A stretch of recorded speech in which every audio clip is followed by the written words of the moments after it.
Coach Martin St-Louis had massive praise recently for Juraj Slafkovsky, and even Slav himself had some very interesting and awesome things to say. We had to dive into all of that. Plus, one of the most feel-good stories in the NHL this year is Joel Armia is taking his career to a whole new level. There's a ton of stuff we got to get into, so stick around for all of that coming up on this episode of Habs Digest. But we're going to start with Joel Armia, Jesse, and he has been, well, shocking is one way to put it. I mean, he has just been so phenomenally good for Montreal over the past, say, month or two.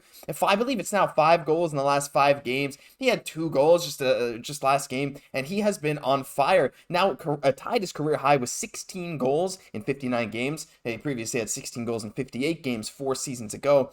But it was this big Laval stint that we see that we had 6 goals, 9 points in 8 games that really changed everything for him, Jesse. And now that $3.4 million contract that at the start of the season we couldn't even think to give away because he was getting waived. He wasn't on this team. Now that's looking like maybe not so much a bargain, but something that we can definitely put up with for next season because he has been the 6th man when we pull the goalie. He has been one of the best penalty killers on the team, and recently he was nominated for the Bill Masterton Trophy as the nominee from the Montreal Canadiens for perseverance and commitment to the game of hockey. This turnaround is basically unprecedented, Jesse. He's getting cheers in the Bell Center for forechecking on the penalty kill like I haven't seen any player get in a while. There's just so much to love about Joel Armia recently.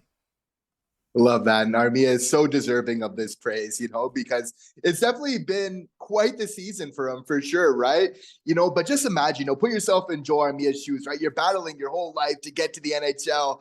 You finally get there, but it's not over yet. It's just things aren't working for you, but he goes down to the AHL. And I think the key for Joel Armia and really for turning things around with his attitude.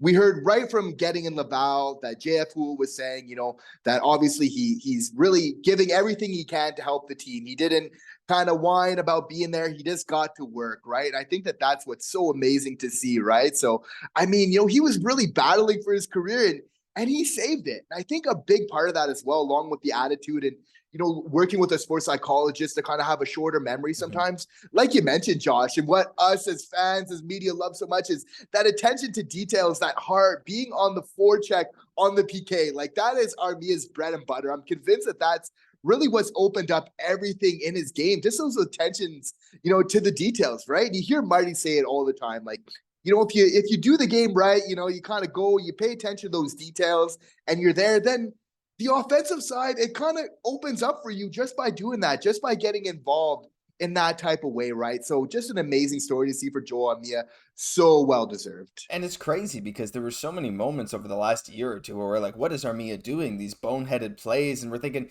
a lot of the time, the thing that we often said, it was the same thing with Jonathan Drouin, funnily enough. It's like, feels like they're thinking too much sometimes. Like it feels like they're trying to make a play that they can't really make just because but no, when he simplified his game, he does those little dirty work, winning some board battles, making the right poke check on defense, forechecking well, keeping the puck in the offensive zone during a penalty kill. These little things just start to say, hey, okay, you're going to earn some more ice time. You're going to get a bit more ice time. And when you get more ice time, you get more reps, you get more shots, you get more goals. And I think it's all just coming together. That stint in Laval, plus, like you said, the sports psychologist, but also, I'm sure the team, Coach Marty, and a lot of the teammates rooting for him. I mean, I don't think there are many situations in the league where he would be able to do what he did this year. Maybe if, yes, he had an opportunity with some really good line mates. I mean, look at what Drouin is doing with Nathan MacKinnon. Sure, but it's Nathan MacKinnon. Joel Armia with his line mates, not that they've been bad, like Newhook, Joshua Wash, Sean Monahan, like a bunch of guys like this, even Anderson. He's been doing it with these kind of guys, Jesse, and I just feel like there's no better spot than Montreal for him. It's so true. Like player development, it's not always about like the prospects and, the people that are coming to your team. It's about developing the players that you have to really bring out the best in them as well, right? Because we see that skill has always kind of been there. And now the big thing is we want the consistency. We still want to see this next year, but he's given us every reason to believe that he can do that if he just continues to pay attention to those smaller details of the game. Again, getting on that forecheck. He's our second most used guy on our penalty kill on a pretty good penalty kill in the especially league, right? He's been right. Like he's been really noticeable, and that's such a huge part of the game, right? So I think if he continues to kind of do those things, he is going to be looking great on a third line next year. Didn't think I'd be saying that earlier on this season. No one did. But let us know down below how happy you guys are for Armia. I'd love some Armia hype down in the comments. But Jesse, you mentioned about developing our own prospects. So what better segue into this Slafkovsky stuff? Now, we talk a lot about Juraj Slafkovsky, and well, for good reason. There's a lot to talk about. And of course, all the Slovakian fans, hello, ahoy to all of you. There's so much love for this guy. But there's a recent article by Arber kind of outlining some of the stuff Slafkovsky's done well. And I wanted to highlight these, plus a couple of other things he's done recently. He was kind of saying how there were some inherent conflicts that exist between bigger players who were defined by their physical gifts and the skills themselves. And of course, Slav, his teammates, his coaches, even his mom, his belief that he's a very good playmaker. But the big thing at the end, the thing that Slafkovsky didn't realize at the time, is that he doesn't have to limit himself to being one thing. He doesn't have to decide between being a physical or skilled player or shooter or playmaker. He can be everything at once.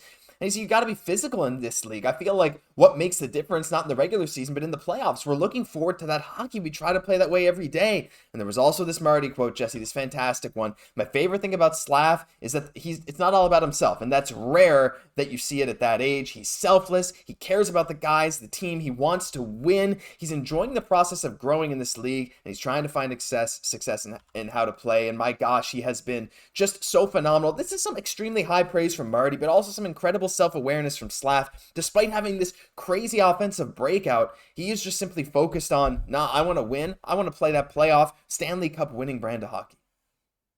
It's so true. And it's a great article. I love how they said it's really the awakening of Slafkovsky.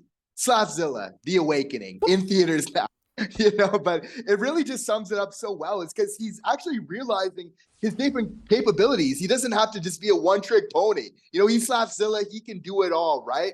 Whether that's being in front of the net, which we saw the other day, tipping, shots home, which is one of the most skilled plays, I think, as an NHL player. But then also being able to get on that right flank, not just as that one-time opportunity, again, amazing one-time shot, but also that playmaking sort of capability as well, right? And for Slav, that's what he feels is one of his biggest attributes. And I think rightfully so, so it's really amazing to see that he's learning when to use each of these different skills that he's have, because this combination of these three things, and even like you could add a fourth one, the physicality, being able to, he's, as he was saying, he was giving it to Ekblad a little bit on the ice there. It's like, you don't see this very often, even from NHL players, right? Mm-hmm. Where they're able to have this combination of skills. So what's beautiful about that is when he's playing, he's allowed to listen to the game and what the game's kind of telling him to do, as Marty would say, and really adjust accordingly. It's so nice. We don't want to see him just in front of the net.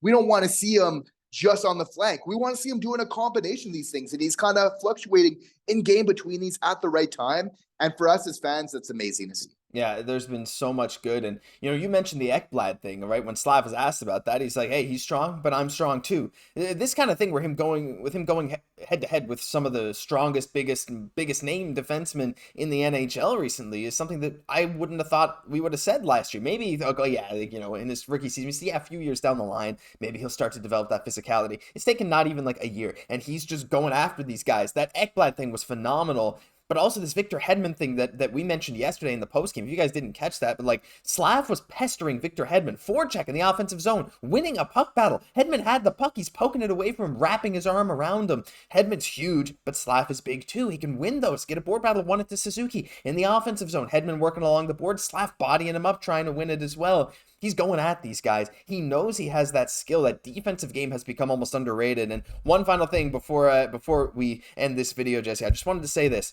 Juraj Slafkovsky, I know we talk all about him improving his game in different aspects, but there's some aspects like his passes are extremely hard. He makes passes to open space where guys aren't quite there yet. I think there's an underrated aspect of a lot of players who have not quite yet learned to play with Slav as opposed to the other way around, and I'm just very excited to see how the guys adjust. But what do you guys think about Juraj Slafkovsky? This is an incredible revelation. I'll link the article down below. Highly suggest you go read it. Of course, Arpen did some fantastic work once again. But if you enjoyed this video, leave a like, comment, subscribe to the Habs Digest YouTube channel. We'd love to have you along for the ride. Daily videos into the playoffs, even though Montreal's not there, into the draft lottery, and more. I've been your host, Josh Gosse, my co-host, Jesse Poirier. We'll catch you in the next one.